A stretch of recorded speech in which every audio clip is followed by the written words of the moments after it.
juga, yaitu mengawasi arus devisa dan Assalamualaikum warahmatullahi wabarakatuh. Perkenalkan, kami dari kelompok 5 yang akan membahas tentang neraca pembayaran.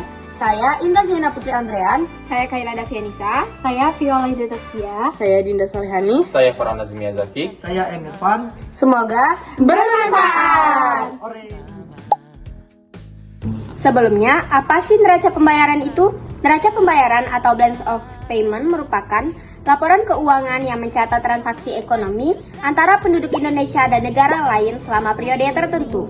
Menurut Bank Indonesia atau BI, transaksi yang terdapat pada neraca pembayaran Indonesia adalah transaksi berjalan, transaksi modal, dan transaksi finansial. Selanjutnya, struktur neraca pembayaran. Nah, pada strukturnya terdapat beberapa komponen utama. Yang pertama yaitu transaksi berjalan atau current account. Nah, transaksi berjalan ini adalah kondisi keuangan suatu negara yang berhubungan dengan kegiatan impor dan ekspor dalam jangka waktu tertentu. Dalam transaksi berjalan ini terbagi menjadi 3 neraca. Yang pertama yaitu neraca perdagangan atau balance trade. Nah, apa sih neraca perdagangan itu? Nah, neraca perdagangan adalah daftar jual beli barang dan jasa antara satu negara dengan negara lain dalam jangka waktu tertentu. Nah, neraca ini menunjukkan perbandingan nilai antara ekspor dan impor. Transaksi ekspor dibayar dengan kredit karena kita mempunyai hak untuk menerima pembayaran dari negara lain. Sedangkan transaksi impor dibayar dengan debit karena kita mempunyai kewajiban untuk membayar kepada negara lain.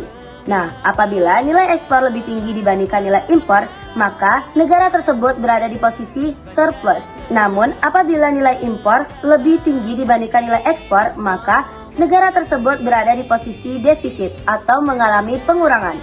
Yang kedua yaitu neraca jasa. Neraca jasa adalah catatan yang menunjukkan berapa banyak devisa yang masuk dan keluar dari suatu negara karena kegiatan ekspor dan impor jasa. Nah, ekspor jasa artinya kita menjual jasa ke luar negeri. Contohnya jasa pariwisata, jasa tenaga kerja, TKI TKW, lalu jasa kesehatan, dan yang lainnya. Sedangkan impor jasa artinya kita membeli jasa dari luar negeri. Contohnya pembayaran bunga, dividen, atau bunga modal kepada orang atau perusahaan asing. Yang ketiga yaitu neraca non-balas jasa. Neraca ini mencatat transaksi yang bukan balas jasa, contohnya dana hibah. Transaksi modal atau neraca modal. Nah, apa itu neraca modal? Neraca modal ialah neraca yang mencatat semua transaksi penerimaan atau pembayaran yang berhubungan dengan pinjaman ataupun penanaman modal seperti ekspor maupun impor. Nah, neraca ini biasanya berhubungan antara 2 negara ataupun lebih. Apa yang dimaksud dengan modal itu? Modal yang dimaksud ialah berupa investasi, pinjaman, maupun simpanan. Berdasarkan jangka waktunya, transaksi modal ini dibagi menjadi 2. Nah, yang pertama yaitu transaksi modal jangka panjang. Disebut jangka panjang karena jangka waktunya lebih dari 1 tahun dan memiliki hak kepemilikan permanen atau pembangunan secara jangka waktu yang lama. Nah, contohnya seperti pinjaman uang luar negeri jangka panjang.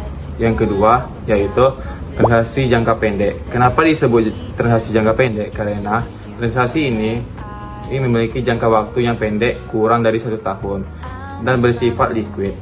Nah, contohnya seperti pinjaman luar negeri jangka pendek. Baiklah, saya akan menjelaskan tentang transaksi finansial.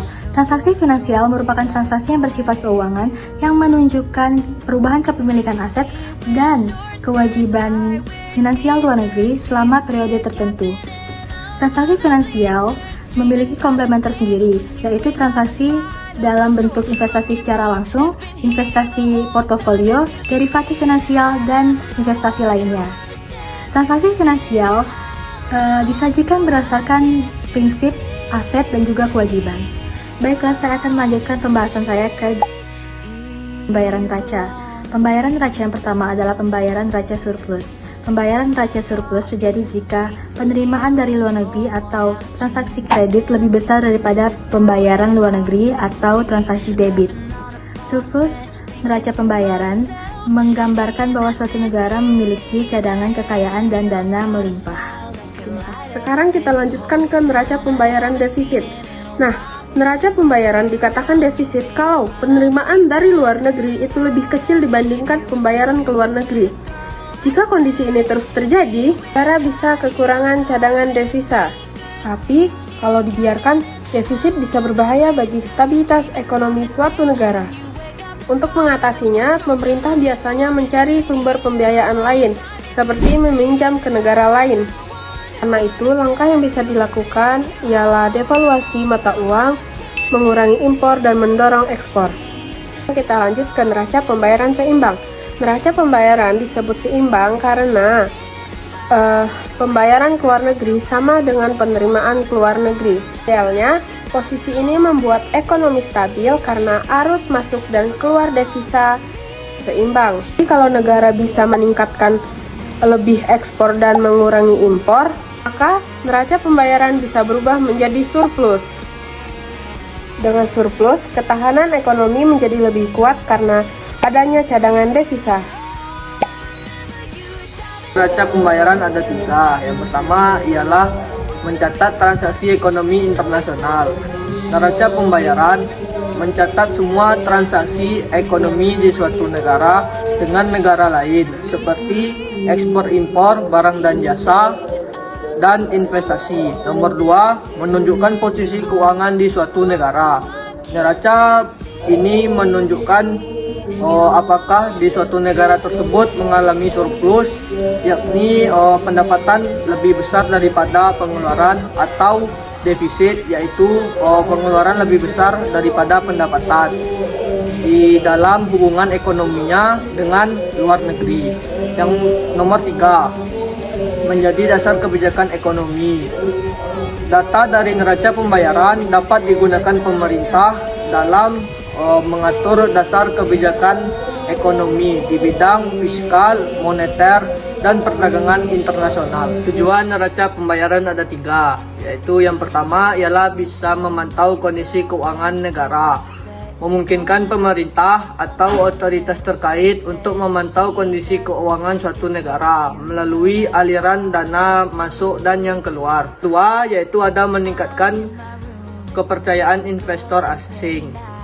Neraca pembayaran yang sehat dapat meningkatkan kepercayaan kepada investor asing untuk menanam modal di suatu negara. Nomor 3, yaitu mengawasi arus devisa dan modal.